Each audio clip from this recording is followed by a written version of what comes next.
quest'anno, una bellissima festa, una bella giornata di sole. Siamo qui e come vede la piazza è gremita perché con tantissimi i devoti, non solo i sicilianesi che rientrano appositamente per la festa, ma tante persone dei comuni limitrofi. Tra l'altro oggi è con me anche il sindaco di Imola, domani sottoscriveremo un accordo di amicizia e di collaborazione del trentennale della morte di Ayrton Senna, che ha le origini sicilianesi.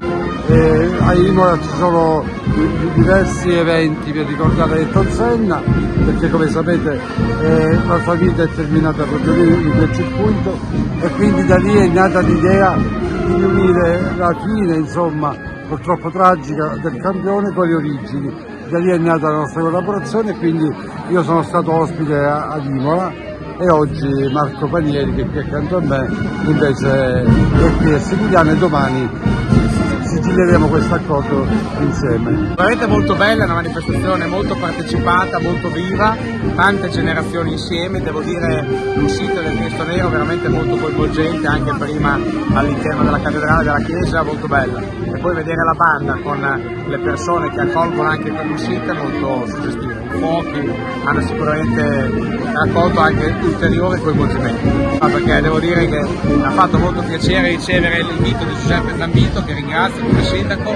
Anche ovviamente ho conosciuto sia il comandante dei carabinieri che la polizia locale, ovviamente anche nella giunta, quindi abbiamo fatto due passi in centro a Siculiana, abbiamo visto il castello, abbiamo visto alcune cose, abbiamo già degustato qualche prodotto tipico che rappresenta un'eccellenza nell'eccellenza, e poi abbiamo già parlato di quello che faremo domani, cioè sottoscrivere un accordo tra le due nostre città per ricordare la figura di Ayrton Senna, che è una figura per noi ovviamente nata da una forte tragedia. Noi abbiamo ricordato a Imola un omaggio sia a Ayrton Senna che a Roland Ratzenberger, e l'abbiamo fatto proprio per quel segno della memoria, non tanto per celebrare due piloti che oggi non ci sono più, ma per la memoria alle giovani generazioni che rappresentano anche i valori di questi due piloti che hanno portato avanti nella vita soprattutto, e poi anche nello sport, ovviamente in pista, però la prima cosa importante è quello che hanno rappresentato per la vita, un'attenzione ai più deboli, soprattutto a Ayrton, anche con la fondazione, un'attenzione ai giovani, e quindi veramente una bella occasione per riscoprire le radici di Ayrton Senna qui a Siculiana, e per noi anche cercare di valorizzare diciamo quello che già stiamo facendo. Sono i valori di Ayrton Senna, quelli dell'amicizia, della famiglia, dell'appartenenza anche e della solidarietà. Per cui sulla base di questi valori vogliamo costruire un percorso da domani, anzi da oggi in poi, che porterà le due comunità a collaborare e possibilmente a fare delle cose insieme.